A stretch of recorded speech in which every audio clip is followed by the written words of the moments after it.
نبی کریم صلی اللہ علیہ وسلم نے ارشاد فرمایا اذا مات ابن آدم انقطع عمله الا من ثلاث صدقۃ جاریہ او علم ينتفع به او ولد صالح يدعو له۔ آپ نے ارشاد فرمایا کہ جب کسی کا انتقال ہو جاتا ہے اس کا نامہ اعمال بھی بند ہو جاتا ہے، لیکن 3 اس کے اعمال ایسے ہیں جو جاری رہتے ہیں، وہ بند نہیں ہوتے۔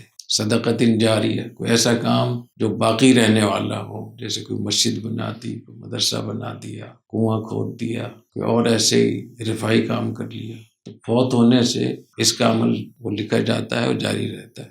علم ينتفع به، ایسا علم چھوڑ کر گیا جس سے لوگوں کو فائدہ ہو رہا ہے، چاہے وہ کسی بھی شکل میں ہو، کسی ادارے کی شکل میں ہو یا قرآن مجید کی شکل میں ہو، حدیث کی کوئی کتاب ہے وہ لکھی ہے، اس نے تصنیف کی ہے، یا کوئی ایسا کام کیا ہے جو علم سے لوگ فائدہ اٹھائیں۔ او ولد صالح يدعو له، نیک اولاد چھوڑی ہے جو اس کے لیے دعا کرے۔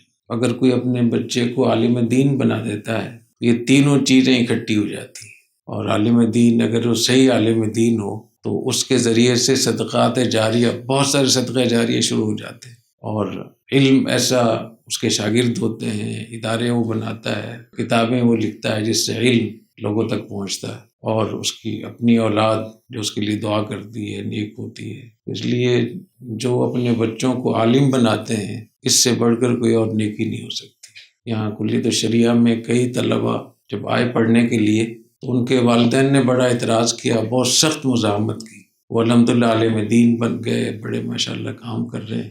جب ان کے والد کا انتقال ہوا تو میں نے کہا آج ان کو پتہ چل رہا ہوگا کہ کس اولاد سے ان کو نفع پہنچے۔